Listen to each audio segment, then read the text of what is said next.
Your man on the road, he doing promo.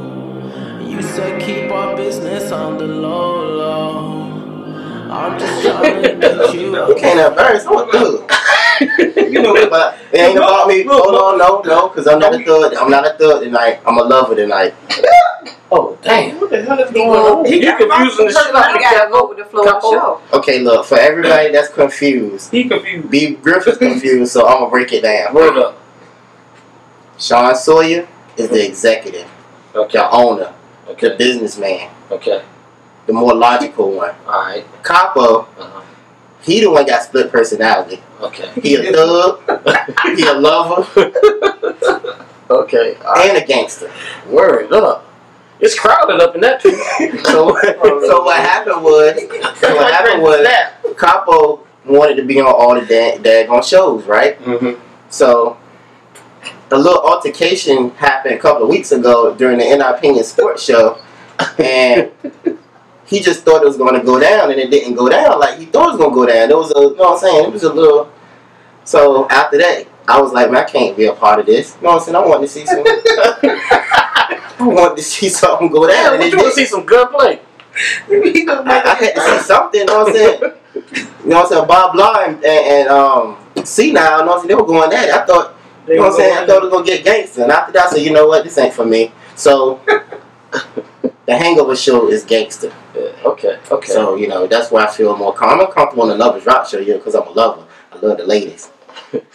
You a comedian too? Oh, wow. He took it all the way back to the Boo-Boo Jones. I remember we had them Jones, so everybody was wearing them Reeboks with a little lip gloss hanging off the Hey, side. you know about that sauce. I had those. Wait, the class of your separate toothbrushes, Yeah. clean them off in the morning? I ain't that, yo. The soul. Anyway, today's topic is intolerableness. That's my word. Word. When does something get to the point where you can't take it no more? That's where I'm at right now. Oh, that ain't good. Let's talk about it. When it becomes unhealthy, and when it starts to affect you, the way you feel, and you know what I'm saying, the way you eat. Yeah. No, You know what I'm saying? that bad. The Yeah, way I always you- got to eat. I'm hungry.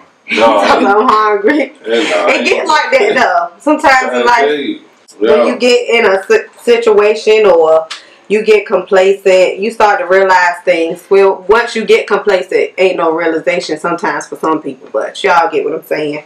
Like, sometimes you just run into issues and with yourself and other people's, and sometimes I think the thing is we don't take the time to think about how people feel about themselves. Like, a lot of people look at people from the outside versus putting themselves in their shoes, really. Like, they say, I know how you feel, but people really don't know how you feel. And it's regardless if you know how they feel or not. Why you so mean? You know what I'm saying? I agree. But what do you do when you to the point where you can't take it no more? Some people tend to snap. Some people can handle are good under pressure. What would you do if you was in a relationship that you just won't happy in no more, but you love the person and you been with them for a long time? Oh boy, what would you do? Can I answer that real quick? Sean, what would you do? Capo, what would you do? I would start a blog. About the person. Hey, check out my blog and my words. Cheesetownradio.com. What you blogging about? I'm gonna have to go check this out myself. Hey, I'm telling you, I'm off the chain. I'm telling you, listen, you really want to know how I feel? Check out my blog. I'm dead serious. As Mom was even shocked. I'm gonna go look at this blog because obviously he is been up here or something, because we need to really see this. We've seen another character we ain't never seen before. I don't know.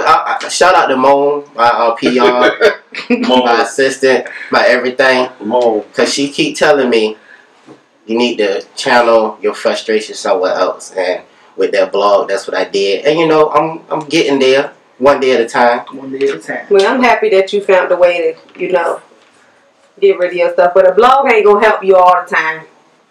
That's I asked true. old boy. I tend to Old boy. I'm looking forward to I want to ask old boy because this is my question for old boy. So, old boy, what would you do? Because you seem like a, you know, charismatic person. You seem you're charming and you're very funny. So I would just, in a relationship with you as a serious partner, I wouldn't know, you know, how you would break it to me. Well, actually, Mango, everything you speaking is like you was like preaching to the choir right now, because I'm actually going through that type of thing right now. You know what I'm saying? But me just being who I am, man. You know what I'm saying?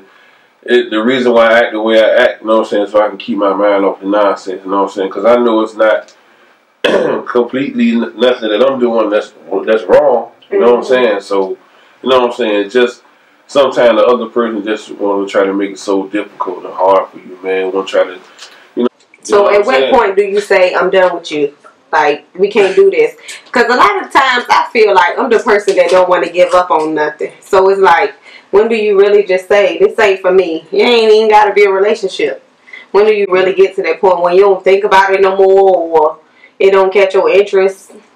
Well, now I'm down here sweeping halls and all that shit, wiping walls, and this nigga sitting behind the desk, he got to go. You know what I'm saying? It's just I feel like relationship wise, it's very, very important the person that you choose, because a lot of times you choose, the situation is you choose the wrong people. Sometimes there can be somebody in your life that can help you in certain situations. It may not be and I'm not talking about tangible or financial. They can have a drive about them that rub off on you, and next thing you know, you further down the road than you could have imagined. Wrong person. I concur. But see, what we usually do is we go for that physical first. You know, exactly. What you see is what attracts you first. And so a lot of times before you even get to know the person, you done already crossed a few boundaries, you know what I'm saying, that you probably been better off just waiting. Yeah, you know what I'm saying, pumping the brakes a little bit, you know what I'm saying. Then by the time you do that, you know what I'm saying, you invested in it. And so then you go further, deeper and deeper into it, and then you start seeing the real person. Yes. And then it's not what you thought it was going to be. It's not, you know, and you don't see the potential for it to get to, you know, to get better. So because that happens, and that's real. That's 100% real. I tend to fall back first. Well, pardon me. Well, I'm gonna say this, Megan. I think sometimes enough is enough once you feel like, once you step into your own self and realize that, dang, this about me ain't how I used to be, or I don't feel how I used to be because of the situation, or it's setting me back from doing something because of everything that's going on. So I think enough is enough when you sit back and you just like, dang, I could be doing this and doing that, but I'm holding back. Or this person, because I love this person, but they're messing everything up at the time. You just gotta let this shit go. Yeah, that's in the way. You gotta go. And that be happening. You just get with somebody or around get some friends that's not on the same track as you, and old plan and change. You don't even know what your plan is no more. My thing in finding what was enough for me was the whole thing was enough for me. Like, is this for me or no? Like, if this ain't for me, forget about it. Funny you brought that up, because this topic reminds me of a situation I went through, right? Me and Shorty, we good. We've been chilling for like a year and a half. She wanted me to move in with her. I had my own spot. I moved in with her. So she got mad because of the lifestyle I was living. But she knew I was living that lifestyle when she met me. So we get into this argument, and we go like 2 weeks of walking around the house past each other, not speaking, sleeping in the same bed, not talking. Sometimes I sleep on the couch, whatever. So she got to the point on a weekend, I'm ironing my clothes, and she trying to pick an argument, but I'm not biting. So, which makes her madder, right? So then she got to the point, and she walked up to me and took her finger and went like this to me. And I was in shock. I'm like, what is it about me that make you think that you can do that? That's cool. You know what I'm saying? You know, everything about me is the opposite of that, right? Right. I knew right then and there it was time to leave. So she left to go to work. I whipped the car back, popped the trunk, took everything I had, put it in the trunk and in the back seat, took off. I ain't see her again till last year when she found me on Facebook. I ain't talked to her. I ain't see her. That's how you do that. That was it. You know what I'm saying? When I'm gone and you done, it's done. Because, you know, I was on probation at the time. If I'd have put my hands on her, it would have been a wrap. You know what I'm saying? So I'm like, if you're going to push me out of my element to that degree, because I don't hit women. I'm like, no, this ain't healthy. You know what I'm saying? You gonna cost me a whole lot more than, you know, than you worth. Too far, like, don't let it get too far, because then they got control of you, and you don't have control of the situation.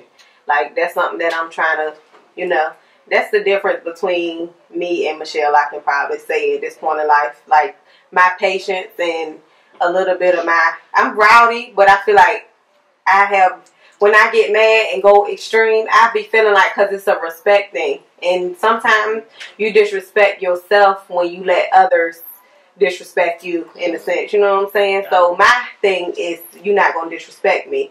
My thing ain't, I'm going to be the loudest bitch in the room and cuss your ass out at this point in life. That's not, you know what I'm saying? And if you don't have to take it there about the situation. Looking for a job. I've been sewing a lot. Sewing? Mm-hmm. What? Why does it sound like a... That sound old school. My Facebook page says Sean Sawyer. That is my personal Facebook page. If I want to rant and vent, who gives a fuck? Dipping sauce next week. Dipping sauce. Yeah, I might have some drama for y'all next week. They call it the pop-off. The pop-off sauce. Pop-off sauce. Yeah, and Sean had a party this weekend too. No, my birthday party is next weekend, May 20th. Okay, well, next weekend after that. But CTR Friday is this Friday. Yeah. Last week. Forget about it. I'm going to stop. At some point in time, I feel like you need to be selfish and say, it's about me. Especially if you ain't got no kids with a person or connected to a situation or no money connected to the situation. A lot of times you just got to let it go. Family, sister, brother, cousin, grandma, uncle, cousin, whoever. You just got to let the situation go.